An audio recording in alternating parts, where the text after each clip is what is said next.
Cameroun, élection Fekafou, la leçon de Sédou à Kanto.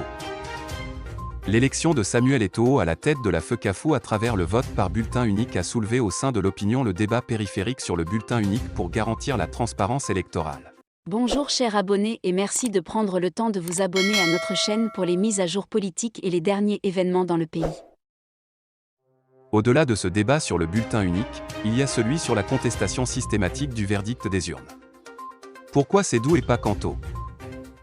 Le bulletin unique utilisé par les organisateurs du scrutin de la Fekafou le 11 décembre dernier a tout d'abord été contesté par le camp de Samuel Eto'o qui avait dit ne pas avoir été informé de cela mais a tout de même fini par l'accepter à contre-cœur tout en exigeant que tous les électeurs utilisent le même stylo, le stylo rouge.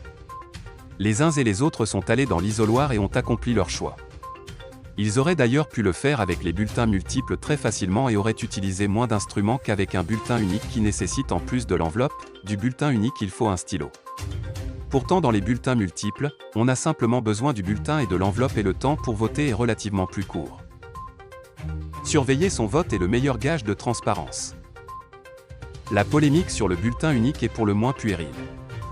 Ce n'est la forme du bulletin qui confère la transparence d'une élection crédible.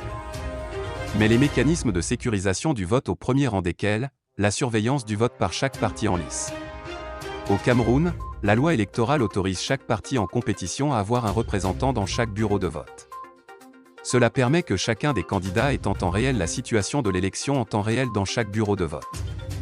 Pour ce qui est de l'élection de la Fekafou, le pays de Paul Biya a une fois de plus montré qu'il est suffisamment bien avancé dans sa capacité à organiser une élection crédible.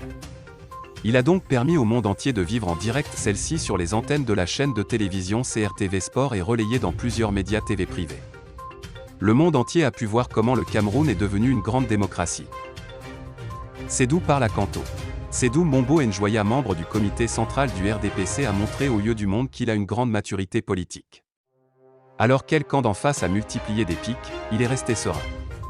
À aucun moment, il n'a montré des signes d'agacement, d'agitation ou de colère mais simplement son calme, sa tempérance et sa ferme volonté d'accepter le verdict des urnes. Quand il a perdu avec un écart assez étriqué 12 voix, il a tout de suite accepté sa défaite et a félicité son compatriote Samuel Eto'o. Par contre le professeur Maurice Kanto, bien qu'ayant la preuve formelle qu'il avait lamentablement perdu les présidentielles de 2018, a engagé ses partisans dans la forfaiture. 2 jours en direct sur les antennes nationales lui ont été donnés d'expliquer au monde.